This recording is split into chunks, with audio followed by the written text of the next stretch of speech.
Welcome to this wonderful Wednesday on Crypt. Oh my God, what is going on? I've got some interesting news. Let's just dive right in. Boom. One nice piece of data that is always worth noting in every cycle is what the hell is going on with the miners, right? Because they really do have a capital requirement. They're mining all this Bitcoin, they're spending their cash on electricity, and they need to recoup that. Now, one fascinating piece that I got from CryptoQuant.com is market bleeding. How about the miners? Well, the last 7 days show net accumulation of 777 BTC. This transition from distribution back towards accumulation at relative price lows historically precedes stabilization phases. So this is a pretty fascinating take. If miners thought we were just going to keep dumping towards the downside, miners would be in a panic. They would say, hey, I have this store that I need to turn into cash in order to manage my business for the rest of a bear cycle. So positive news, I mean, yes. Does this mean that we are bottomed? Hard to tell, but I will take any data points that I can to try to figure out what the hell is going on. Now, one thing that was a beneficial surprise today is CoinGecko released a new terminal on DATs, digital asset treasuries. And I think this is a pretty nice way to take in a lot of data that would otherwise be pretty confusing and hard to distill. And we see strategy here at the top with the activity in the last day accumulating almost 9.5 thousand BTC and what their daily value is. Now, what's really interesting is that we can see their MNAV. And of course, you want to see these things staying above 1. That would be like flat on their buyings and their holdings versus their cost of purchase. So this is just a really cool take. And I mean, heck, we even have North Korea government here and their Bitcoin holdings, which is kind of a hysterical takeaway. But this is definitely something worth looking at if you want to understand the global buying pressure of Bitcoin. And hopefully we can see these MNAVs staying above. Obviously, Tesla out here crushing it because they bought Bitcoin a long time ago. So time is on these companies' side. Now, another positive news is that the regulatory environment keeps expanding and we are seeing new plays around Bitcoin as an asset. Here from Eleanor Terrett, we see Scoop, New Hampshire launches the first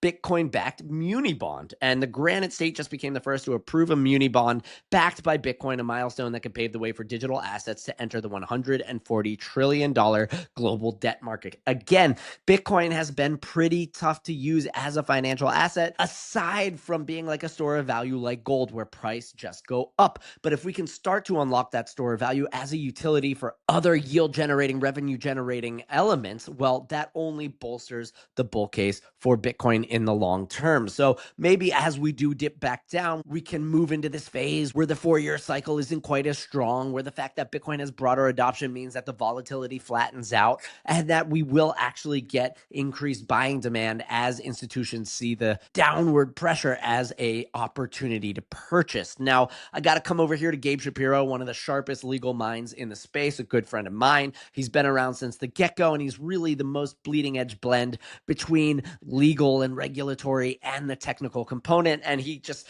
comically passes in this comment. The SEC spent 1 year with us in earnest, and we're like, fuck it, I'm out. In all seriousness, this probably signals they think a lot of the crypto stuff will be clarified by end of year, which is bullish. This is really the Clarity Act.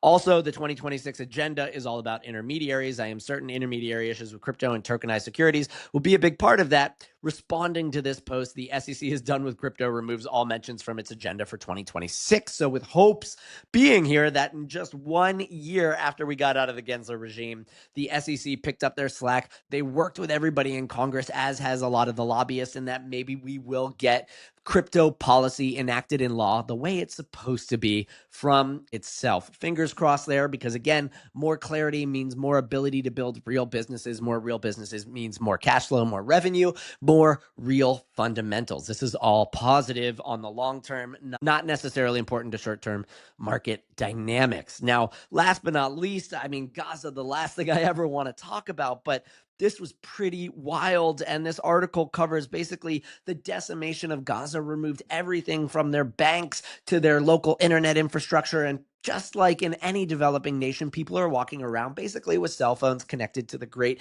network in the sky, these cell phone satellites. And what's fascinating here is they're just going through talking about how with everything being destroyed, people are turning to cryptocurrency, specifically USDT Tether, in order to buy things. And And unlike a lot of developing nations where they use USDT and they cash it out into their local currency, they go on to say here, sometimes they exchange a little bit through local brokers, he says, referring to the informal network of cryptocurrency exchangers that has sprouted in the Strip. But most of the time, I simply pay with my phone. Everyone is aware that cash is unreliable, he says, and adds that crypto is freedom. And this just goes to show one of the most powerful impacts of cryptocurrency and the blockchain tech, which is that when all of society fails you or crumbles around you, as long as there is a signal, and remember, Bitcoin functions over radio waves, well, there is access to a financial system for basic things like purchasing groceries, purchasing the status quo of life. So amazing article. It's in my sources. This is just kind of mind-blowing. And this goes to show that while the West looks at blockchain and cryptos as paths towards riches,